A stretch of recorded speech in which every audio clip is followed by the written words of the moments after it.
Hi Peaches, it's Shaaba. Welcome back to my channel and thank you for clicking on another video. I have not done this before, so bear with us. The wonderful Jamie, husband, partner, fellow YouTuber, you should totally check him out, he makes great videos, has done a series called Men Writing Women for a little while. Have you heard about this? Essentially, from what I gather, there are people who write about women who, from what I understand, don't seem to have ever interacted with a woman before. Nay, not interacted, seen another woman before. And we were talking about the forum because Jamie just likes to frequent it for lols sometimes, and he was like, what, you've never seen it before? And I was like, no, which is apparently very bad of me, so I figured we'd like explore it together. How do we feel about that? Are you ready? In the realm of feminist storytelling through the feminist lens video series that we do here, Bad Women's Anatomy is straight up like one of the worst things I've ever seen. It makes me so sad. So sad that I thought my nose was gonna run. Then we have Not How Women Work, which I think is like slightly cuter on the scale, right? It's not fantastic, but I don't know why. I feel like I have more wholesome vibes coming off of it. And of course we look at some feminist issues in the Am I the Drama series as well. Where is this gonna fit in? Let's find out. Are we ready to dive deep into Men Writing Women?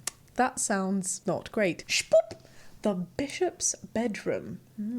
Let's see how Piero views women, shall we? Okay, so it provides us with little extracts from books, not full books. We don't understand the storyline. I don't know if I'm feeling very comfortable with the lack of context, but let's see. She seemed a little flabby.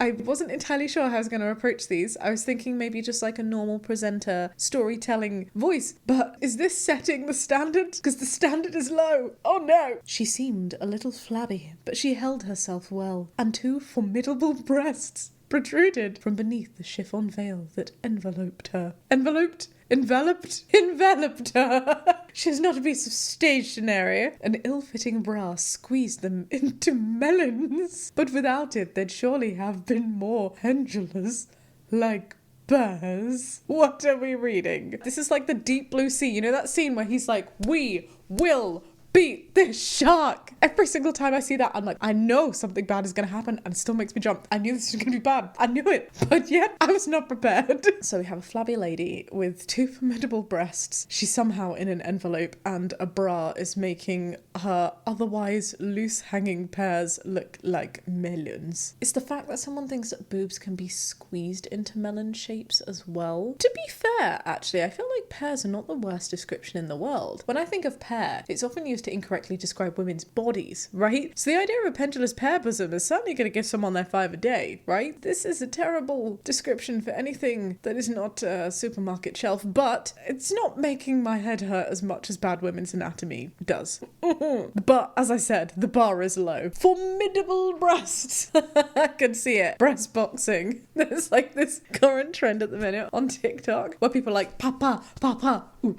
ooh, ooh, cha, and then they like fight themselves. No, you just had that visual, but with two boobs fighting each other. That's you. It wasn't me. It was you. You're a child. Don't be ridiculous. They would compete in jujitsu. Jug-jitsu. Oh no. Okay, I'm getting the vibe that this forum is actually more wholesome. This is giving me more Not How Women Work vibes, where there's just a lot of trolling and a lot of taking the piss and people realize that it's satirical. I don't think the writing is satirical, which is quite sad, but that's why we're not going to linger on that point. We're going to move on to another example. Are they all like this? The Case for Marrying an Older Man by Gracie. Oh, this is a woman author. So this is being written from first-hand experience. Let's see. So naturally, I began to lug a heavy suitcase of books each Saturday to the Harvard Business School to work on my Nabokov paper. In one cavernous, well-appointed room sat approximately 50 of the planet's most suitable bachelors. Are we assuming they're the most suitable bachelors because they're 50 men who happen to be at Harvard Business School? Is that the vibe we're going down? Let's read on. I had high breasts, most of my eggs. What? Plausible deniability when it came to purity. Hang on a second. For all of the shade that is going to be thrown in this video, plausible deniability when it comes to purity is actually a kick-ass line. I quite like that. A flush ponytail, a pep in my step that had yet to run out. Apologies to progress, but older men still desired those things. What, a pep in a step and a flush ponytail? I don't think I've ever seen people go, yes, flush ponytail, that is the mark of a woman. I cannot envisage any 50s pinup models.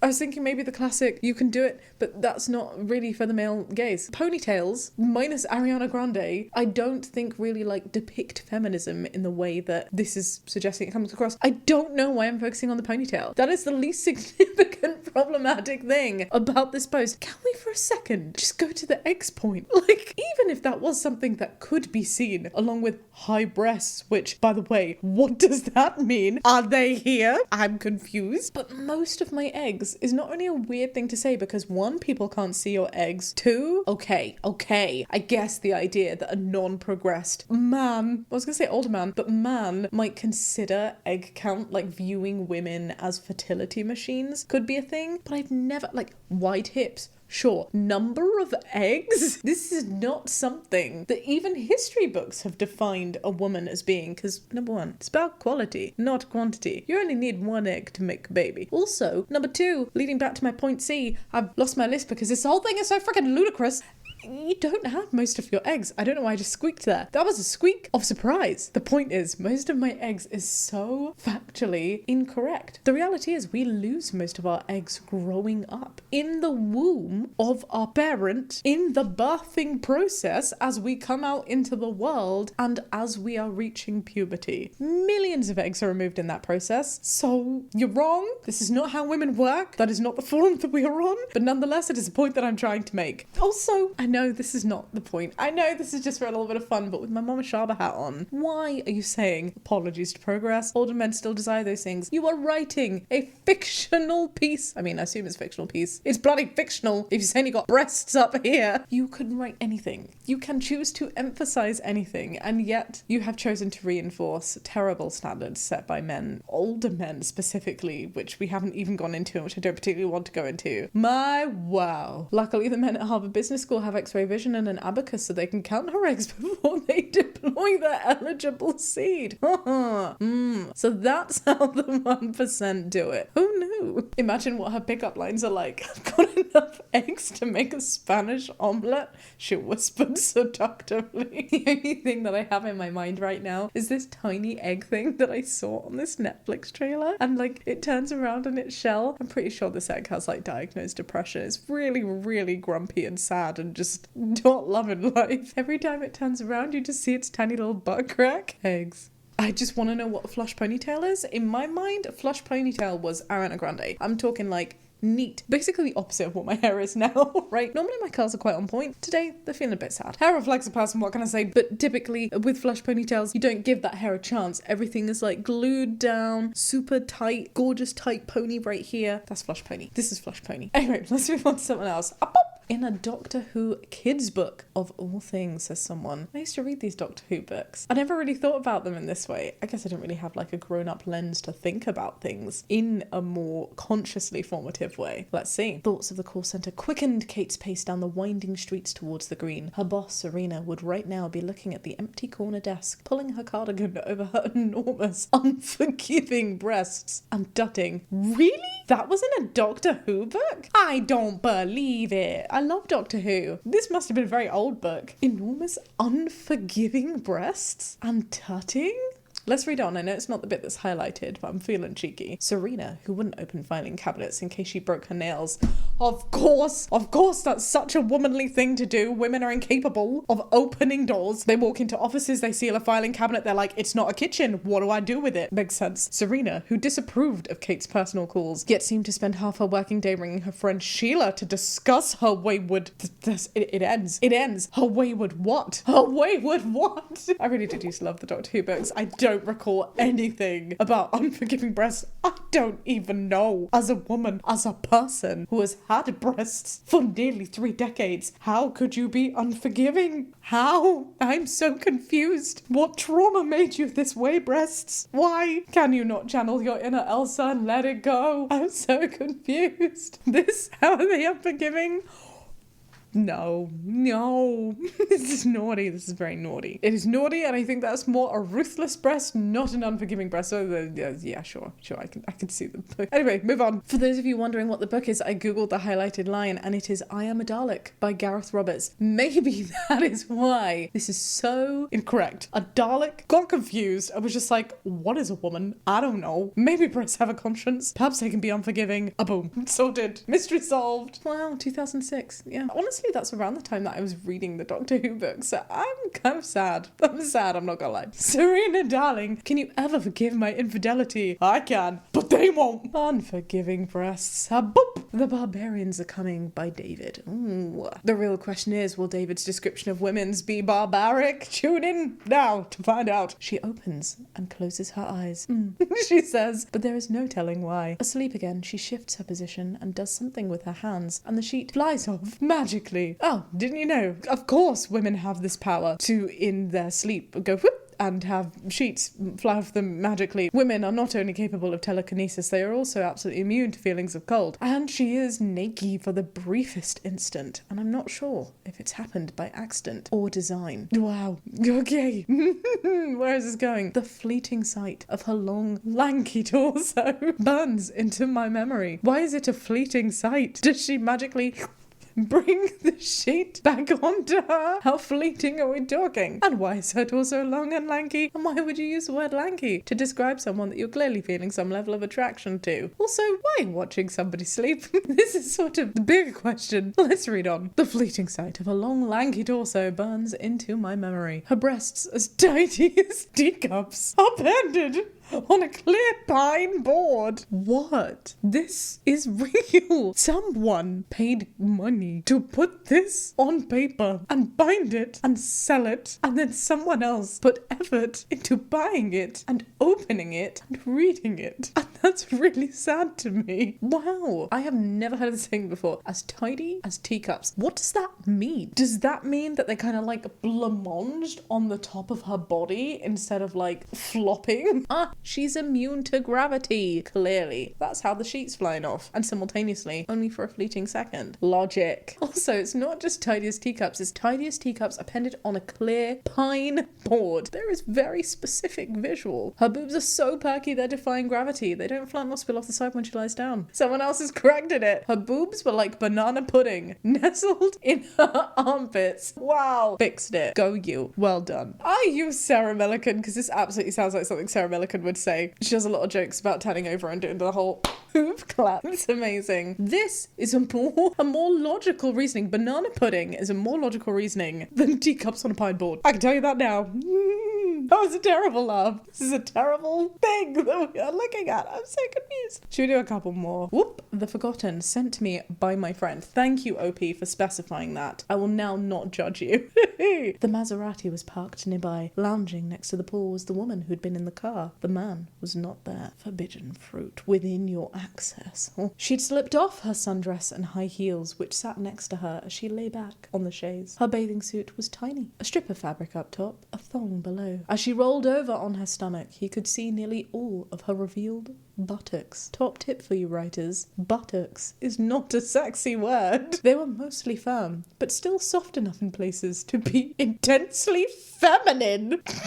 You've heard it here first. Femininity does not equal firm. The marshmallow man is feminine. Simple. All bow buns, feminine. Oh my lord. She undid the straps on her top and let them fall to the side. Sexy imagery. Her legs were long, smooth and toned. Oh! She's got toned legs, then they're firm. That's not very feminine now, is it, David? Is it? Her light blonde hair done up in a ponytail. Another flush ponytail. There you go. Clearly the mark of a remarkable woman. While in the car, now cascaded along her freckled shoulders. Well, that right there is total giveaway that this is a lie. Because everybody knows that a woman who goes to the effort, anybody who goes to the effort of removing the straps in order to get a good tan, revealing their whole buttocks, are not the kind of people that are then going to cover the tannable quality with their hair. Liar, liar, pants on fire. liar. Write better. Sensitivity readers, where are you? She was a very beautiful woman. He could understand why the man in the Maserati had been smiling so smugly, as if she were his property. I have no words. I had many words. I'm now giving up on words. That's what this has made me do. Her buttocks were mostly firm, but still soft, like a Sealy pillow-top post-orthopedic mattress designed with high-quality memory foam to reduce back and neck problems. This is not any mattress. This is an M&S mattress. Wow. I just want to say that I don't feel like I'm doing it right. I don't feel like I'm picking up on the right things. Is it the word buttocks that is confusing? Is it the fact that femininity is apparently not firm? Or is it the fact that she was tanning wrong? Because all of these things are bothering me to an equal degree. And I'm reading through these things constantly wondering if I've actually skipped the most ludicrous part and I'm therefore letting womanhood down by not picking up on trolling something that perhaps should be trolled. Let me know, won't you, in the comments if there's something else that's wrong and you're like, excuse me, Shaaba, this person said thong and that's bad. Oh Lord, this is breaking me. Maybe this is worse than not how women work. I'm feeling significantly less wholesome than when we do those videos. Ghosts by Mark Dawson. I quite like that title, Ghost. It's a good word, Ghost. Ooh. Milton watched her sleeping. What is it about men watching women sleep? That's like such a weird power dynamic, right? Not just me. I just find it creepy. The long red hair, the full lips, the vulnerable exposed neck, the slim body with the shape of her breasts. It's always about the shape of breasts. It's honestly perfectly obvious beneath the thin cotton sheet. The curve of her hip, the long legs. Were they firm? Not very feminine. The porcelain white, ice pale skin. She's White Walker now, apparently. That's the next trend for you women. You heard it here first. I don't know, I just othered myself to women. Probably because I'm brown. The idea of ice pale skin is so far from my reality. Let's continue. He wondered for a moment whether he could allow himself the luxury of accepting her unspoken and yet obvious offer. What? Sorry, are you trying to say that the fact that a woman is beautiful sleeping is an offer for you? Because that is the most ridiculous thing that's happened this entire video. It's also not sounding very consensual at all. Do better. Ghosts. Do better. Mark. Oh, thank you. Obvious offer while she is sleeping. Oh hell no. Oh hell no indeed. Consent. Whoa. Alright, should we do one more? I don't know how many more of these we can do. Chapter 2. This one has no title. It just says Chapter 2. Naked. Zoya peels an orange. Ah, yes. Fruit peeling. Hazardous to do when clothed. Why are you naked peeling an orange? To be fair. Actually, I take that back. There are many instances where I've been less clothed peeling oranges. I like oranges and I like freedom. Okay, we move on. Stop it. She had a broad, child's face, innocent blue eyes, a narrow waist, and small breasts with nipples as tiny as vaccination marks. What? No. I was trying so hard to try and put myself in the mindset of someone who wrote that genuinely. And seriously, I am so confused. How tiny is Zoya's nipples? How big are the needles of your vaccinations? How is this supposed to be any kind of painted ideal? And why? Why in the same sentence are you talking about pucky breasts, I imagine, right? Tiny breasts, tiny pucky breasts, alongside the rest, the idea of innocence, this idea of like infantilizing. It's weird. It's so weird to me. It makes me deeply uncomfortable. Also, how can a face be both broad and childlike? I never thought I would see that description. I never think of kids' faces. I don't really think of kids' faces, but if I was to envisage a kid's face, the adjective broad would not come to mind. This is just bad writing. This isn't just someone who has never seen a woman before. It's someone who has never read a book before. I'm so confused. Her no. Okay, we are ending it there. Thank you. So I'm not going to continue reading that. That's ridiculous. Thank you, I think, for joining me in the chaos that is today's video. This is not a learning moment. This is just weird. I don't know if I should be thanking Jamie or being like, what the frick are you doing? Spending any kind of time on this forum. If you enjoyed this video, give it a thumbs up. I don't know why you do that. Subscribe if you'd like to see more. Please, that would really help me out. I feel like I really deserve you pressing that subscribe button after what I put myself through today. I'll catch you next time with another video. Be kind and have a great day. I'm sorry for ruining it with this. Bye.